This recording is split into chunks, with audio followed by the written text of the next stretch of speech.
Okay, so JavaScript format insert space after opening and before closing JSX expression braces. So let me show you what this looks like. This is set to false by default, which means that if I'm gonna save, I have a format on save, so if I save the file, it's gonna format the file immediately.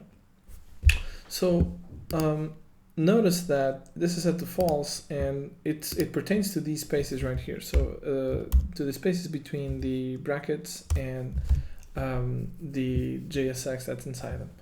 So if it's set to false, it looks like this. If it's set to true, it looks like this. So there's going to be a space there, there's going to be a space there.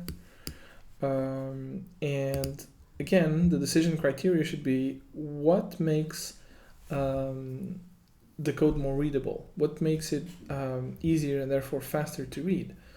And the answer is spaces. White spaces are good because it's easier to read a variable that's not flush against other characters, because that's how we are used to reading words. So the default setting is false, I think. Yes.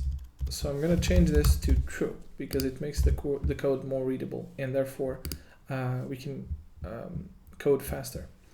I said this in the last video, but in case you just dropped on this one, you don't actually have, I mean, you could argue that, yeah, well, it makes you read the code faster, but not write the code faster because you have to insert extra spaces.